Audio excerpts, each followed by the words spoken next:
네, 아멘. 하나님께서 여러분들의 삶을 지켜주신 줄 믿습니다. 오늘 어린이 주일로 지키고 있는데 오늘 저희가 읽은 성경 본문 말씀 신앙생활 하면서 처음 들어봤다라고 하시는 분 있으신가요? 아마 어린이 주일 하면 또 이 본문을 가지고 또 많은 목회자들이 말씀을 나누지 않나 싶습니다. 그래서 이 말씀 속에서 정말 하나님께서 원하시는 뜻이 무엇인지, 전하고자 하는 그 마음이 무엇인지 다시 한번 살펴보기를 원합니다. 제목은 예수님께서 전하신 천국 복음은, 정말 주님께서 평생 하셨던 그 천국 복음 전하고자 했던 그 하나님의 마음은 무엇이었는지 오늘 본문을 통해서 함께 나눠보기를 원합니다. 그 그림 하나가 나올 텐데요. 여러분들 좋아하시는지 모르겠지만 퍼즐 그림 좋아하세요? 어떤 부부가 있었는데요. 부인의 생일날 남편이 퍼즐을 선물을 했습니다. 근데 이 아내는 퍼즐을 받고서 너무너무 좋아했다고 해요. 3살짜리 딸이 있었는데 왜 엄마가 그 퍼즐 그림을 그렇게 좋아하는지 자기는 이해를 하지 못했대요. 근데 퍼즐을 받고 이제 테이블을 하나 만들어서 퍼즐을 맞춰갑니다. 손님들이 오면 같이 그림을 맞춰가기도 하고 혼자서 맞춰가기도 하는데 어느 날 이 3살짜리 아이가 그 퍼즐 테이블이 올라가서 보니까 검은색으로 되어 있는 퍼즐 조각들이 보였다고 합니다. 3살짜리가 보기에 이 검은색으로 되어 있는 것이 무섭게 느껴져서 벌레같이 느껴지기도 해서 그 검은 색깔로 되어 있는 퍼즐 조각 몇 개를 엄마 몰래 감췄다고 합니다. 또 한 번 그렇게 해서 또 더 많은 검은색으로 된 퍼즐 조각을 감췄어요. 그러니까 엄마가 계속해서 그림을 맞춰가는데 결국 그림이 완성될 수 있었을까요? 없었을까요? 완성될 수 없었을 것입니다. 그래서 아무리 찾아봐도 이 조각이 보이지 않자 이제 딸에게 물어봤어요. 혹시 이 그림 퍼즐 조각이 어디에 있는지 아냐고 물어봤어요. 그랬더니 이 아이가 대답하기를 이 검은색으로 되어 있는 게 벌레같이 느껴져서 무서워서 이것을 자기가 이렇게 숨겨놨다고 이야기를 했어요. 그리고 이제 그 퍼즐 조각을 꺼내서 그 그림을 다 맞췄습니다. 검은색만 봤을 때는 벌레같이 느껴졌고 무섭게 느껴졌는데 그것을 다 맞추었을 때 그 완성된 그림의 모습은 어땠을까요?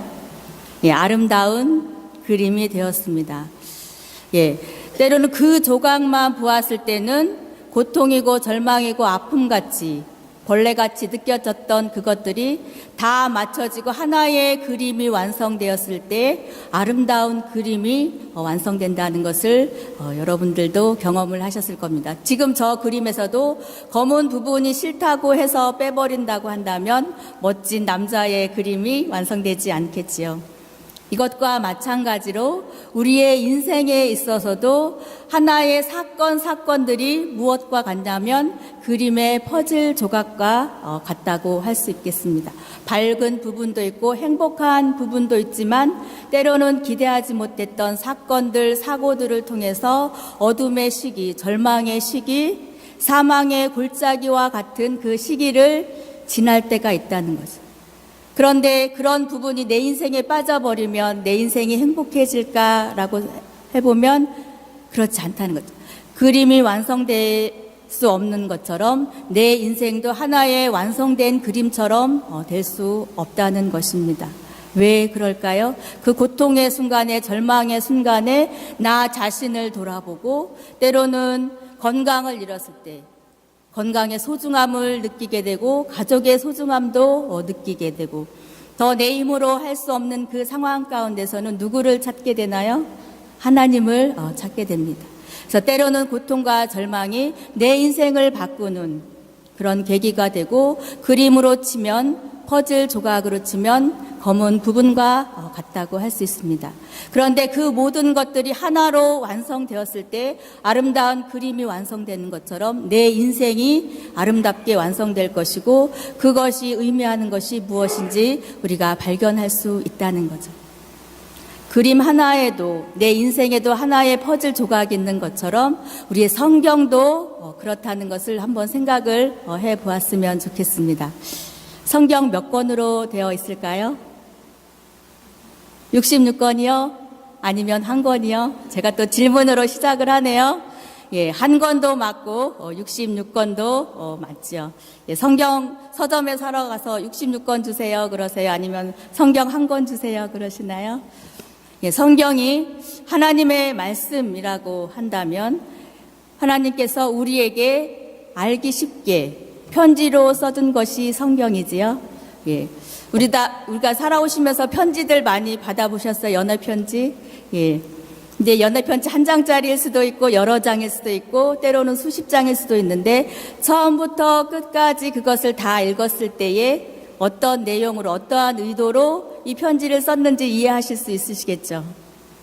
그런데 중간 부분만 읽는다든지 끝부분만 읽는다든지 하면 그 편지를 쓴 사람의 의도를 정확히 다 알 수 있을까요? 없을까요? 모르기도 하고 오해하기도 하고 편지 읽다가 집어 던질 수도 있겠지요. 예, 그래서 그 편지를 쓴 사람의 의도를 정확히 알기 위해서는 처음부터 끝까지 다 읽어야 어떠한 의도로 이 편지를 썼는지를 우리가 이해할 수 있을 것입니다. 오랜 신앙생활 해오면서 또 매주 설교를 들으면서 성경 공부를 하면서 우리는 부분적으로 말씀을 듣고 읽었기 때문에 그 사건을 통해서 그 이야기를 통해서 의미가 무엇인지 은혜는 받고 감동은 받았지만 정말 그런 의미였는지 우리는 때로는 잘못된 그런 해석을 또 생각을 할 수 있다는 거죠. 그렇기 때문에 우리가 말씀도 처음부터 끝까지 읽어야 하는 것이 필요하고요.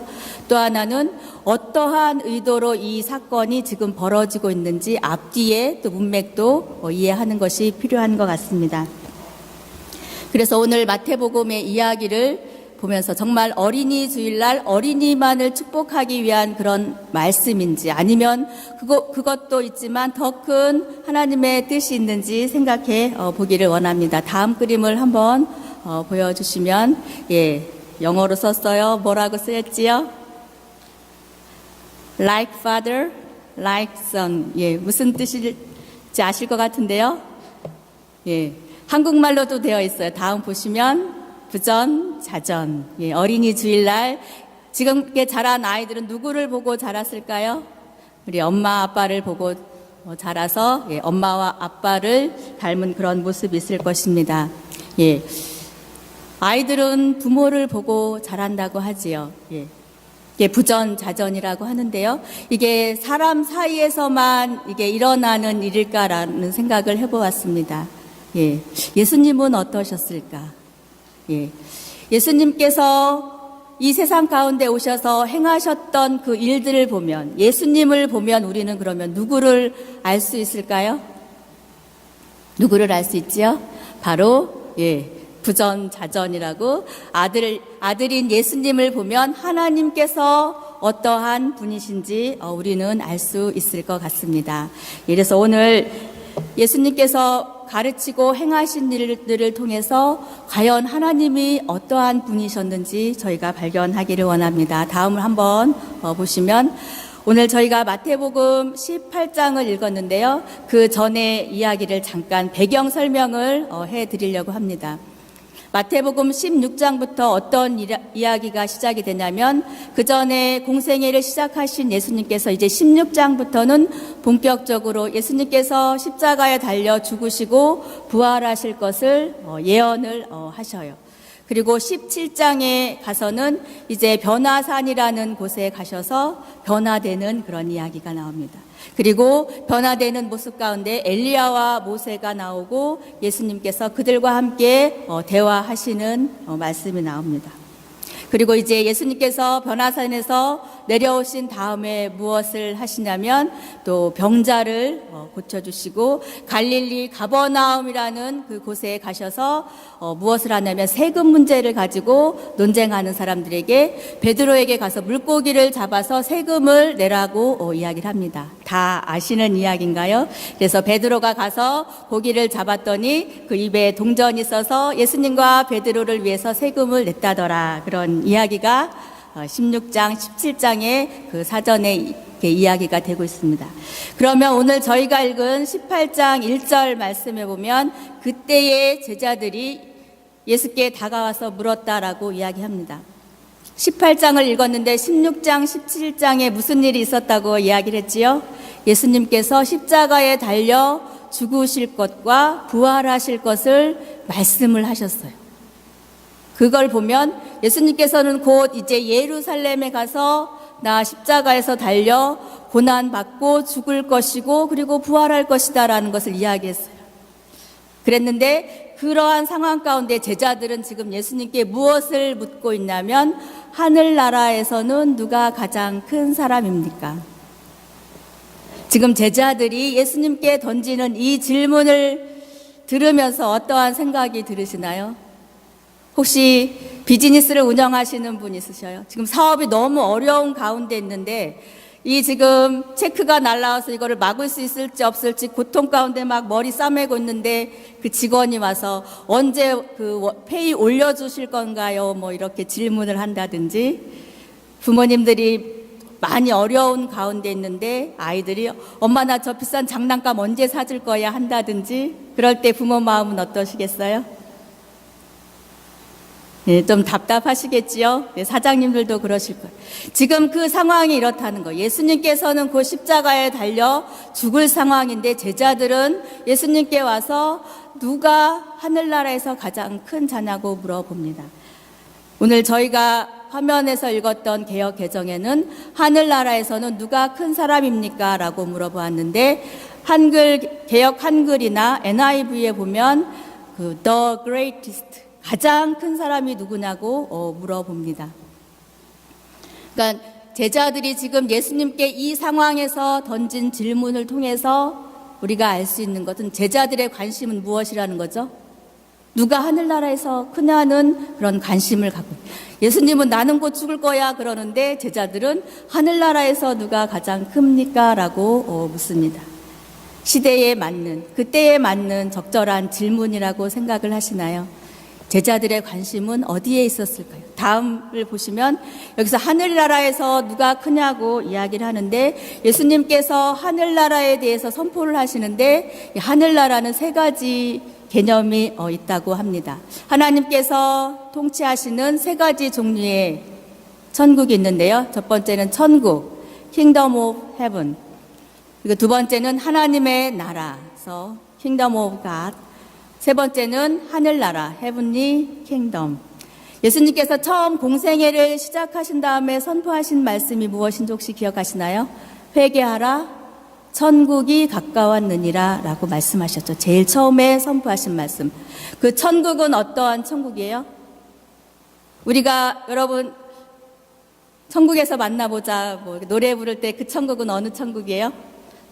예, 우리가 신앙생활 잘 한 다음에 죽으면 가는 그 나라가 천국이고 하늘나라고 하나님의 나라라고 우리는 한 가지의 개념으로 생각할 수 있지만 예수님께서 처음에 말씀하셨던 회개하라 천국이 가까웠느니라 라는 것은 그 세상이 끝나고 하나님이 하늘나라에 가는 그 나라를 이야기하는 것이 아니라 구약 전체에서 예언했던 그리고 왕이 직접 다스리는 실제적인 지상의 왕국, 그 하나님께서 다스리는 그 나라가 가까웠다는 것을 이야기합니다. 그래서 예수님께서 천국이 가까웠다는 것은 이제 예수님께서 통치하시는 그 나라, 이 지상의 왕국이 이제 가까웠다. 예수님의 사역이 시작되었다는 것을 이야기를 하고 있습니다. 두 번째, 하나님의 나라는 어떠한 나라일까요? 로마서 14장 17절 말씀에 보니까 하나님의 나라는 먹고 마시는 것이 아니라 다만 성령 안에서 의와 화평과 희락이라라고 말씀을 하고 있습니다. 그래서 하나님의 나라는 의가 있는 것, 정의롭고 평화가 있고 기쁨이 있는 그곳이 어디라고요? 하나님의 나라라고 이야기를 합니다. 그리고 세 번째, 우리가 생각하고 있는 그 하늘나라, 우리가 믿음 가운데 살다가 죽으면 가는 그곳이 바로 하늘나라라고 합니다. 하나님께서 천상의 보좌에 앉아 계시고 예수 그리스도께서는 아버지 오른편에 앉아 계신 그곳, 하늘나라, 우리가 생각한 죽은 후에 갈 수 있는 그 나라가 바로 하늘나라입니다. 그러면 다시 보면 예수님의 제자들이 하늘나라에서는 누가 가장 큰 자입니까? 라고 물어봤을 때는 어떠한 나라인가요? 죽은 다음에 가는 나라가 아니라 메시아로 오신 예수 그리스도가 이제 왕이 된 다음에 예수가 다스리는 그 땅에서 가장 큰 자가 누구냐라는 질문을 하는 겁니다. 지금 대통령 선거가 치러지고 있지요. 예, 그러면 대통령이 된 다음에 과연 국무총리가 장관이 누가 될 건지 그 옆에 있는 사람들의 관심은 그런 데 있겠지요. 그것처럼 예수님의 제자들도 이제 예수님께서 예루살렘에 가신 다음에 왕이 되실 건데 그 다음에 누가 가장 큰 자나고 누가 높은 자리에 앉을 건지를 관심하고 있는 그런 제자들의 모습을 보게 됩니다. 예수님은 예루살렘에 가셔서 왕이 될 것이 아니라 죽으러 가시는데 제자들은 누가 높은 자리에 앉을 건지를 관심을 하고 있습니다. 그래서 예수님께서는 그렇게 엉뚱한 질문을 한 제자들을 꾸짖지 아니하시고 오히려 하늘나라에 대해서 설명을 해 주십니다. 2절 말씀을 보면 예수님께서 어린이 하나를 곁으로 불러서 그들 가운데 세우셨어요. 그래서 예수님의 교육 방법을 우리가 볼 수 있는데요. 말씀으로도 하시지만 기적을 통해서 하나님의 뜻을 알리기도 하시지만 때로는 교육하는 방법으로 실물 교육을 하는 것을 볼 수 있습니다. 또 하나는 바로 어린아이 하나를 앞으로 세우신 걸 통해 지금 제자들과 많은 사람들이 몰려있는 이곳에 누구도 함께 있다는 것을 알 수 있어요. 어린 아이들도 같이 예수님의 말씀을 듣고 있다는 것을 우리가 알 수 있습니다. 그래서 예수님께서 어린 아이를 앞으로 데리고 오신 다음에 무엇이라고 말씀을 하셨나요? 너희가 돌이켜 어린 아이와 같이 되지 아니하면 절대로 천국의 하늘나라에 들어가지 못한다라고 말씀을 합니다. 너희가 돌이켜서 어린아이와 같이 되지 않으면 절대로 하늘나라에 들어가지 못한다라고 합니다. 제자들의 질문에 예수님의 바른 대답을 해주셨나요? 제자들이 예수님께 질문을 했을 때는 여러분들이 누군가에게 질문을 할 때는 정말 몰라서 질문을 할 때도 있지만 내가 생각한, 내가 의도한 답을 가지고 있으면서 그 답을 듣기 위해서 질문을 할 때도 있지요. 그러니까 예수님의 제자들이 예수님께 질문을 했을 때 하늘나라에서 누가 가장 큽니까? 라고 그 질문을 했을 땐 베드로야, 요한이야, 야고보야, 누구야? 너라고 하는 그런 기대치를 가지고 혹시 그런 질문을 할 수도 있다는 거예요. 그런데 예수님께서는 누가 크다라는 답을 주지 아니하시고 어린아이와 같이 되지 않으면 절대로 천국에 들어갈 수 없다라고 합니다. 예수님의 제자들의 전제는 무엇이었어요? 하늘나라에 들어가는 것은 따놓은 당사인 거예요. 확실한 사실이고 하늘나라에 갔을 때 누가 큰 자리를 차지하냐라는 게 관심이었는데 예수님의 대답은 어린아이와 같지 않으면 절대로 들어갈 수 없다라고 이야기를 하시는 것입니다. 그러면서 4절 말씀에 보면 누구든지 이 어린아이와 같이 자기를 낮추는 사람이 천국에서 큰 자니라 라고 말씀을 합니다. 어린아이와 같이. 그러면 한 아이를 앞으로 데리고 왔을 때 이 어린아이가 가장 겸손한 자여서 예수님께서 영환이 띄어서 이 아이가 가장 겸손한 아이구나라고 해서 이 앞으로 데리고 와서 이 어린아이와 같이 겸손하지 않으면 하늘나라에 들어갈 수 없다. 이 어린아이와 같이 자기를 낮추는 자가 하늘나라에서 가장 큰 사람이다 라는 의미로 설명을 하셨을까요? 우리 어르신한테 왜 이렇게 어린아이 같으세요? 라고 하면 어떤 말로 들리실까요?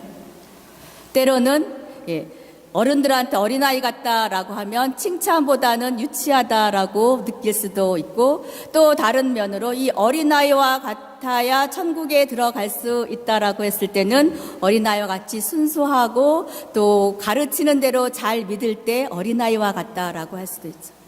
그런데 어린아이에 대한 특성을 우리가 또다시 생각해 본다면 자신의 힘으로 아무것도 할 수 없는 아이이기도 하죠. 연약한 존재들, 가만히 있으라 할 때 움직이지 못하고 가만히 있음으로 인해서 자기의 생명을 지킬 수 없었던 그 연약한 아이들, 그 아이들이 어린 아이와 같은, 자기의 힘으로 뭔가 할 수 없는 그런 사람들이 어린 아이라는 것입니다.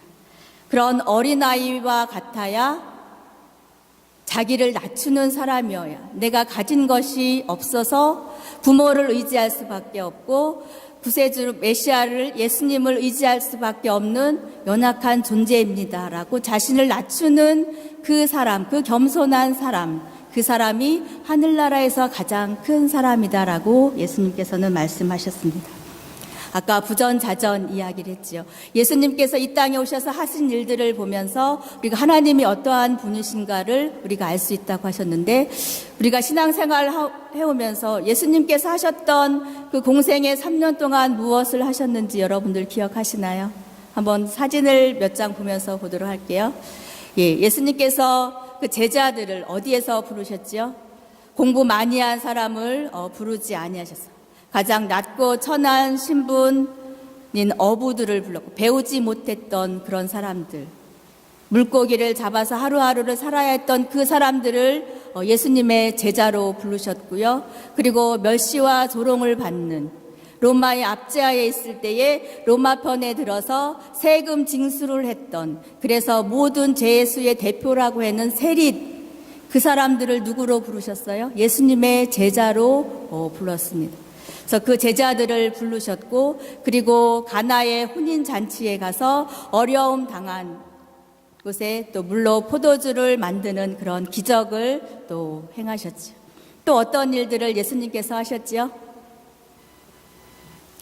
많은 사람들이 모여서 예수님의 말씀을 듣고, 또 며칠이 지나서 이제 이 사람들이 돌아가면 가다가 배고플까봐 물고기 2마리와 보리떡 5개로 그 사람들의 배고픔을 채워주셨던 그 예수님, 배고픔을 아시고 고통을 아시는 그 예수님께서 그들의 배고픔을 채워주셨죠.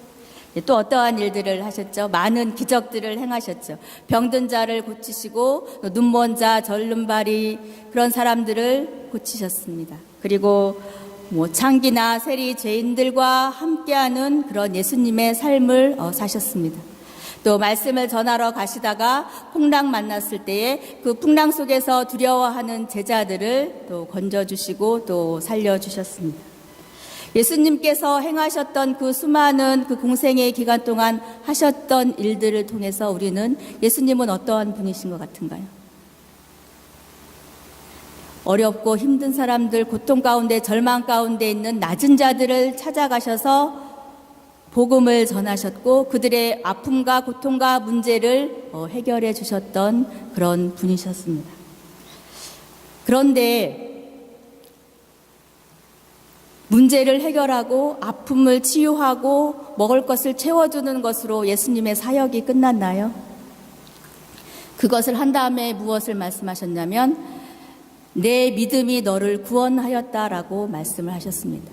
그러니까 예수님께서 이 세상 가운데 오신 것은 내 기도를 들어주시기 위해서, 내 질병을 고쳐주시기 위해서, 죽은 자를 살리기 위해서 오신 것이 아니라 믿음을 통해서 구원받게 하도록 하기 위해 오셨고, 그 구원의 증거로 병이 낫고 기도가 응답되는 것을 우리는 알 수 있습니다. 그래서 예수님의 그 사역을 통해서 예수님께서 하셨던 것은 천하보다 귀한 영혼들이 구원받는 것. 그것이 예수님께서 하셨던 사역이고, 그것을 통해서 우리가 알 수 있는 것은 하나님의 마음은 한 영혼을 천하보다 귀하게 여기신다는 것입니다. 그래서 어린 아이 하나, 그 한 사람을 대접하는 것이 곧 나를 대접하는 것이라고 이야기합니다. 그래서 그래서 5절 말씀에 보면 누구든지 내 이름으로 이런 어린이 하나를 영접하면 나를 영접하는 것이다 라고 이야기를 하고 있습니다. 어린아이 하나를 영접하는 것이 곧 나를 영접하는 것이라고 이야기했는데요. 예, 어린이 영접, 곧 예수님 영접. 그러면 해마다 오는 어린이 주일에 우리의 자녀들이 원하는 선물을 주고 행복하게 해주면 그 오늘 어린이날 기쁘게 해줬으니까 어린이를 영접한 것이야. 그러면 곧 예수님을 영접한 것이고 예수님을 영접하면 하나님을 영접한 것이야 라고 우리는 위안을 삼을 수 있을까요? 정말 예수님께서 원하셨던 어린아이와 같아지는 것, 낮아지는 것, 어린아이를 대접하는 것이 곧 나를 대접하는 것이고 나를 대접하는 것이 곧 하나님을 대접하는 것이라고 했는데 우리가 지금 이 시대에 살면서 대접해야 할, 섬겨야 할 어린이들은 누가 있을까요? 우리 다음 그림을 한번 보시죠. 예.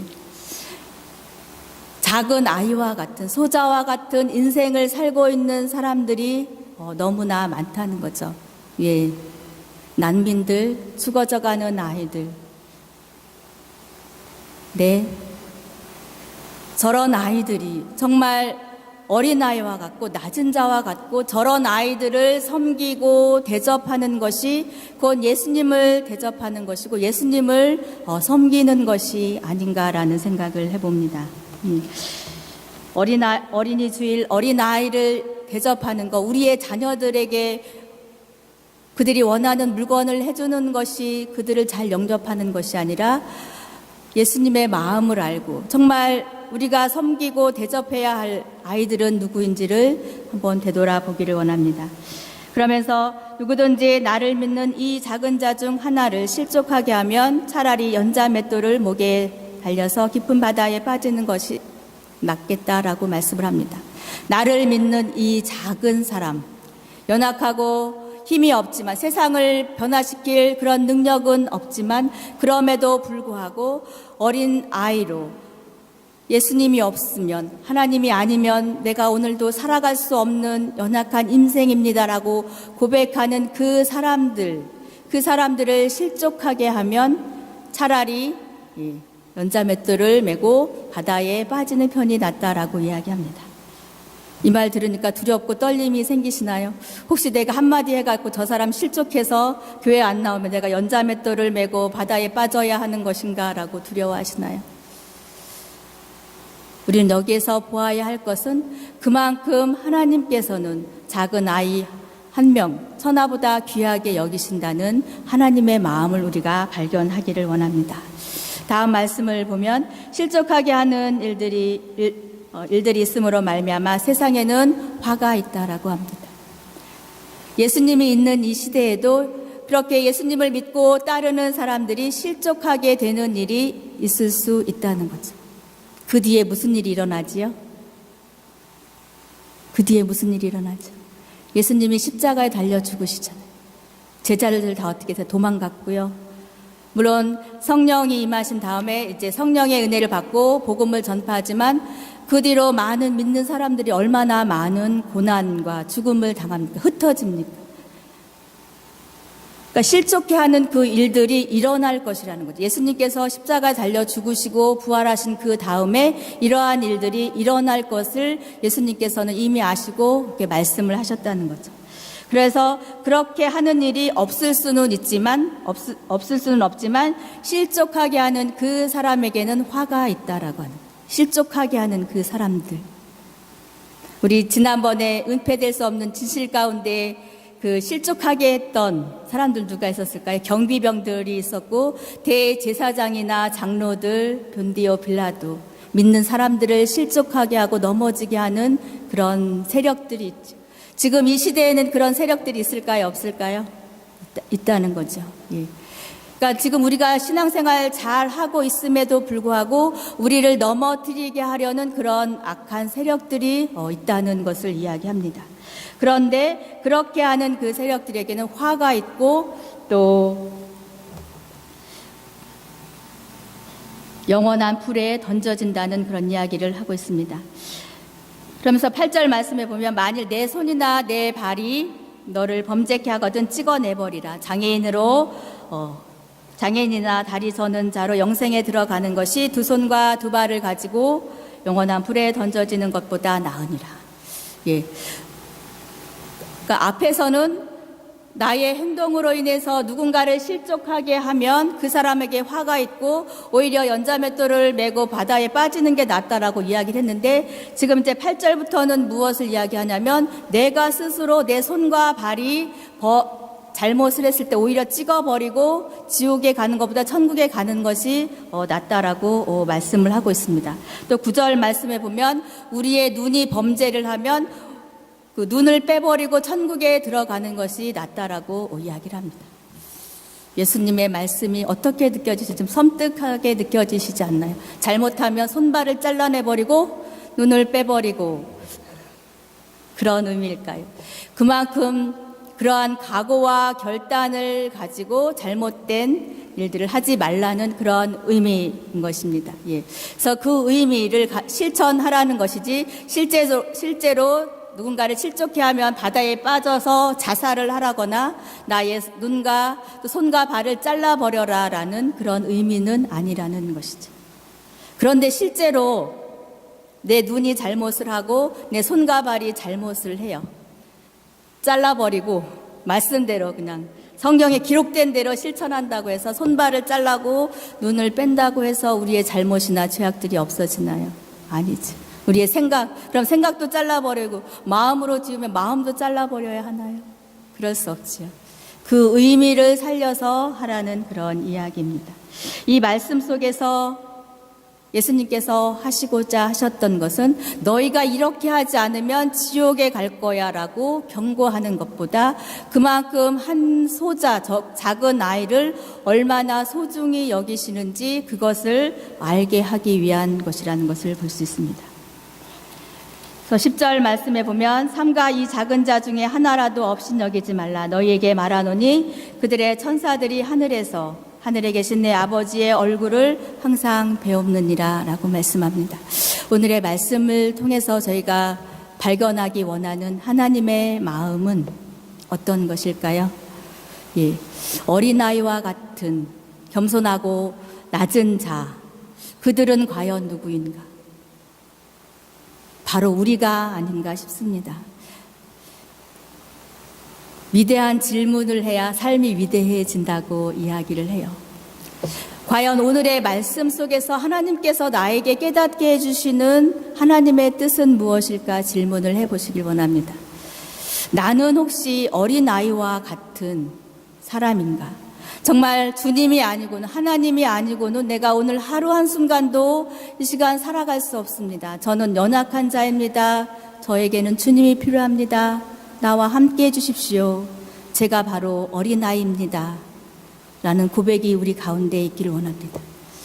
또한 우리가 살아가는 오늘 이 시대에 정말 어린아이와 같이 낮은 자와 같이 주님이 필요하고 주님의 손길이 아니고는 살아갈 수 없는 우리 주변에 어린아이와 같은 자들은 누가 있습니까? 그들을 볼 수 있는 눈을 주시고 우리의 손과 발을 통해서 범죄하는 사단의 도구로 쓰임받는 것이 아니라 하나님의 선한 도구로 그 어린아이를 섬기고 돕는 데 우리의 손과 발을, 우리의 눈을 사용할 수 있도록 하나님 저희들을 사용하여 주십시오. 기도하길 원합니다. 하나님, 누가 어린아이입니까? 내가 누구를 도울 수 있겠습니까? 누구를 통해서 하나님의 뜻을, 하나님의 사랑을 전해야 하겠습니까? 오늘 어린이 주일을 맞이해서 정말 예수님께서 오셔서 하셨던 어린아이와 같은 자를 섬겼던 그 모습을 통해서 우리가 누가 어린아이인지, 누구를 섬기길 원하시는지 그것을 발견하고 또 기도하는 저희들이 되기를 바랍니다. 그리할 때에 정말 우리를 통해서 하나님께서 하나님의 선한 도구로 우리들을 사용해 주실 것입니다. 우리의 믿음의 모습을 통해서 우리의 자녀들이 우리의 부모의 믿음의 모습, 우리 교회의 믿음의 모습을 보고 하나님의 일꾼으로 바르게 자라갈 것입니다. 네, 담임 목사님 청비인 중에 있지요. 네, 오늘 제자들이 어떠한 질문을 했나요? 하늘나라에서 누가 가장 큰 자입니까? 예, 새로운 담임 목사님이 오시면 누가 가장 큰 실세가 되겠습니까? 라는 질문을 하는 우리 교인들이 아니라 누가 가장 작은 자입니까? 그것을 질문하고 예수님께서 대답하셨던 것처럼 어린아이와 같이 낮아지고 어린아이를 섬기는 자가 하늘나라에서 가장 큰 자라는, 우리가 오늘 정답을, 하나님의 마음을, 예수님의 뜻을 알았으니까 가장 낮은 자의 모습으로 섬길 수 있는 그런 저희들 모두가 되기를 바랍니다. 제자들의 관심은 권력과 지위에 있었지만 예수님의 마음은 사랑과 섬김과 겸손에 있었습니다. 이 피오리아 교회도 이 시대에 하나님께서 이 지역에 이 교회를 세우신 그러한 뜻이 있을 걸로 믿습니다. 또 새로운 도약을 위해서 새로운 담임 목사님을 청빙하는 그런 과정 속에 있습니다. 새로운 목사님과 함께 이 지역을 어떻게 섬길 것인지, 그리고 그 과정 속에서 누가 큰 자로 지위를 갖는 것이 아니라 누가 가장 섬기는 자로 살 것인지, 그 뜻을 계속해서 기도하면서 나아가는 귀한 교회, 이 시대에 하나님께서 아름답게 사용하는 피오리아 교회, 또 섬기는 교인들 다 되시기를 간절히 바랍니다. 기도하겠습니다. 하나님